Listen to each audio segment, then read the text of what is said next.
Hello everyone, मैं मनोरंजन मिश्रा ई पाठशाला क्लासेस में आप सभी का हार्दिक स्वागत करते हैं। आज हम लेकर आए हैं क्लास 8 का चैप्टर रिसोर्सेस, जिसका टॉपिक है क्लासिफिकेशन ऑफ नेचुरल रिसोर्सेस। इसमें हम लोग पढ़ेंगे कि कितने टाइप के रिसोर्सेस होते हैं और उन टाइप के रिसोर्सों को हम अलग अलग पॉइंटेबल करके समझेंगे।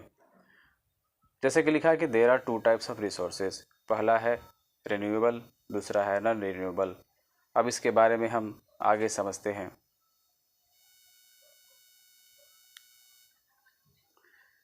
लिखा है यहाँ पे कि renewable resources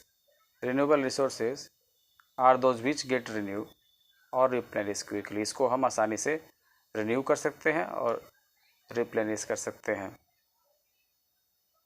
some of these are unlimited and not are affected by human activities. कुछ ऐसे होते हैं जो अनलिमिटेड होते हैं और ह्यूमन एक्टिविटी के द्वारा उसको अफेक्ट नहीं किया जा सकता है, जैसा कि सोलर और विंड एनर्जी। तो इन दोनों को जो है ह्यूमन एक्टिविटी के द्वारा किसी भी प्रकार से इफेक्टेड नहीं किया जा सकता है। दूसरा देखते हैं। दूसरा है water seems to be unlimited renewable resources. Water जो होता है अनलिमिटेड रिन्यूएबल रिसोर्सेज होता है, बट लेकिन shortage and drawing up of natural water sources, यानी कि कमी और सुखापन की वजह से पानियों के जो स्रोत हैं उसके माने ये सुखापन की वजह से बहुत सारी प्रॉब्लम हमारे वर्ल्ड के हर पार्ट में आ गई है। कहीं आपका जो है पानी का लेवल जो है वो आपका गिरता हुआ नज़र आ रहा है। हर जगह ऐसे न्यूज़ों में आपको समझ में आ जाता है, पढ़ने को मिल जाता है। तो ये बहुत सबसे बड़ा प्रॉब्लम आपके पूरे देश में हर पार्ट में कहीं ना कहीं है। उसके बाद जो है आता है नॉन रिन्यूएबल रिसोर्सेज। तो नॉन रिन्यूएबल रिसोर्सेज में हम देखते हैं यहाँ पे क्या दिया है। लिखा है कि non renewable resources are those which have limited stock. ये एक ऐसा रिसोर्स है जो कि लिमिटेड स्टॉक में आपको रहता है।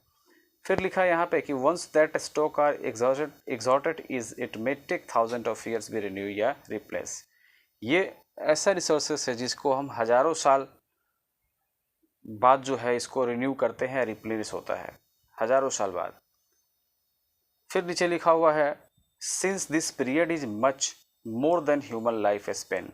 द ह्यूमन लाइफ स्पेन का मतलब है कि the maximum number of years that human can live, यानी कि बहुत सालों तक जो है मानव जो है लिव रहा, जिंदा रहा, अपने जीवन के हर पॉइंट को अच्छे तरीके से जिया एक पीरियड के रूप में।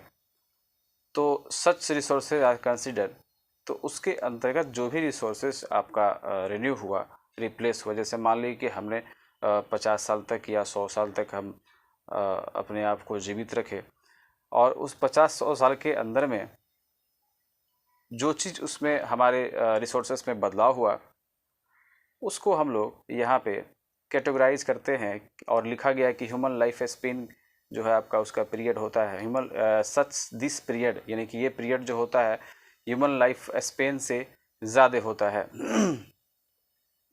उसके बाद यहाँ पे लिखा है कि such resources are consider non renewable resources. इस प्रकार के रिसोर्सेज को हम लोग नॉन रिन्यूएबल रिसोर्सेज कहते हैं, जैसे कोल, पेट्रोलियम, नेचुरल गैस। जैसे मैं 100 साल पहले या 150 साल पहले, हज़ारों साल पहले इस तरीके से अगर कभी भी मान लीजिए कि कोई आपदा आई हो या भूकंप जैसे में आपको आया हो, चाहे कि या बाढ़ वगैरह जो कुछ भी हो, ऐसे नेचुरली फिनोमेना आपको आया हो, उस क्रम में उसके 100 साल 150 साल बाद जो है उसके अंदर जो कुछ भी ज़मीन के अंदर जो है जब दब जाते हैं, उसके बाद वो जो है नेचुरल रिसोर्सेज का रूप ले लेते हैं, जैसा कि कोल, पेट्रोलियम या नेचुरल गैस के रूप में आपको ये मिल जाया करते हैं। और आपने न्यूज़पेपर में भी बहुत सारा पढ़ा होगा कि फलानी जगह पे जो है पेट्रोलियम की मात्रा खुदाई के दौरान मिली। तो इस तरीके से जो है वो चीज़ को हम लोग प्राप्त करते हैं। और फिर इसमें जो है हम लोग अगला टॉपिक जो पढ़ेंगे अगली वीडियो में, वो होगा जो टॉपिक होगा वो टॉपिक होगा ह्यूमन मेड रिसोर्सेज के बारे में। इसके बारे में बहुत जल्द मैं वीडियो पोस्ट करूँगा। तो ये वीडियो आपको कैसा लगा कृपया आप इसको कमेंट करें और सब्सक्राइब करें, लाइक करें और इसको ज़्यादा से ज़्यादा शेयर करने की कोशिश करें।